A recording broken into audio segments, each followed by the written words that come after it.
Baby stuff is expensive. It's overwhelming to look at all of the different things on the market and try to pick out what is best for your baby, especially since they're all at different price points. But today, we're gonna be talking about the MAMAROO and if it's really worth it. Okay, so I asked over 50 moms what they thought about the MAMAROO. And honestly, most of them all said that they did not like it and they wouldn't recommend it to their friends. Most of the other moms were saying that their kids preferred other, more traditional and more affordable swings. When I interviewed these moms, I asked them what they liked about it and what they didn't like about it, and most of them did not like the price point. Obviously, it's a more expensive and higher end swing, and it swings differently than a traditional swing. Where a traditional swing goes forward and back, the MAMAROO goes side to side, which is supposed to mimic the motion of the womb. So the MAMAROO mimics that motion. But surprisingly, babies don't really care about how they're moving forward and back or side to side as long as they're moving. 27 of the moms I interviewed said that they hated it and their babies hated it. There were seasoned moms in the group that were telling me that 3 out of 3 kids did not like the MAMAROO. The general consensus was their kids were not big fans. Out of the 50 plus moms I asked, only 12 of them reported that they loved it. The moms who said that they loved it used words like this was a lifesaver, this was fantastic for babies with reflux or colic. And then 9 moms said, it was fine, but they preferred another swing to it. Let's talk about the pros and the cons of the MAMAROO that kept coming up over and over again when I asked these moms what they thought about the MAMAROO. So some of the pros that we talked about were that it has an app that you can control with your phone. If you decide to go with MAMAROO, you can buy an infant insert and put it in, and it gives a little bit more structure for your baby so they're not just all squishy and in there with no support. You can also use a rolled up receiving blanket on either side of your baby to give a little bit more support as well. You can adjust the seat from being sitting up to laying not completely flat, but pretty flat. And this is better for babies when they need to take a little cat nap or little babies that don't have the neck strength to sit up just yet. There's a Babu Cush that you could buy for it, which is a pillow that has different settings. It's supposed to mimic the way it feels for a baby to be laying on your chest without having to be laying on your chest. You can use it on any swing, but it's also usable on the MAMAROO, and parents love it and swear by it because it's great for babies with reflux or colic that really needs to be held or be feeling you at all times, but you got other things that you have to get done too. I totally get it. The Babu Cush could help you out there. The balls that it comes with are actually interchangeable. They have other ones in different patterns on their website, but you can also check Etsy where they sell other custom-made ones that can match the design of your room or your nursery. Some cons that moms were talking about was that it's small. So if you have a really long baby, their legs might stick out the front and you're probably not going to use it as long. It's pretty expensive for something you're going to use for about 4 to 6 months. And if your baby doesn't love it, then it's really expensive.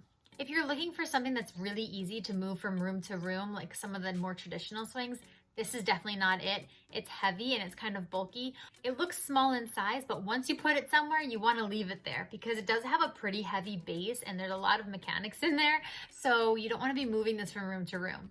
Some other people were complaining that the mobile is not very engaging or fun. It's cool for them to look at when they're little because there's high contrast and then you could flip it over to the colorful side.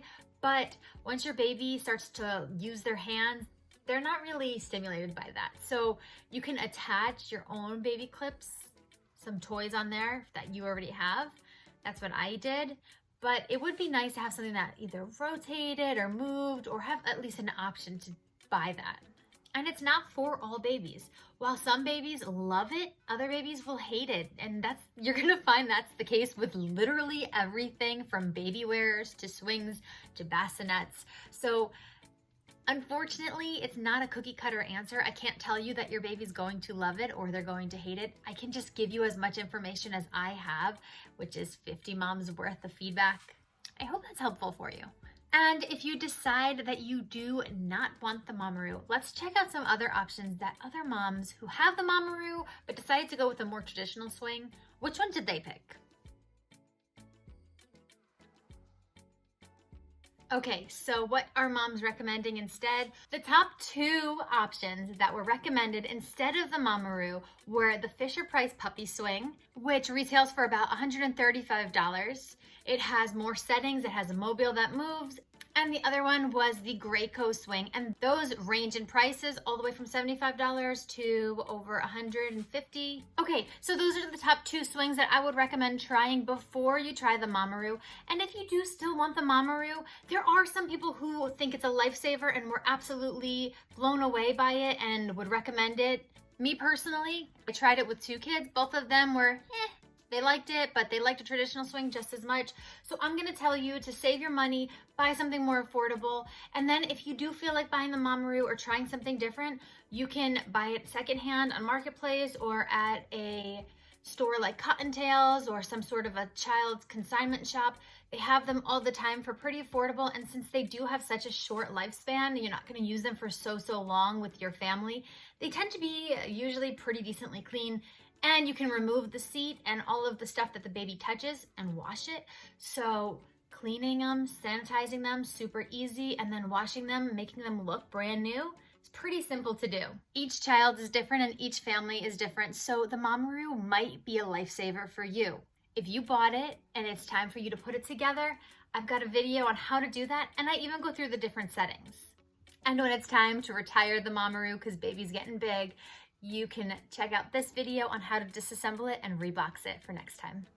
All right, well, there you have it. Is the MAMAROO really worth it? Let me know what you think if you had the MAMAROO. Did you love it? Did you think it was okay? Did you not like it at all? Would you recommend it to a friend? I want to know. Don't forget to like and subscribe and let me know how you feel about the MAMAROO and if you tried a different swing, which one you like better. Okay, until next time, guys. Bye.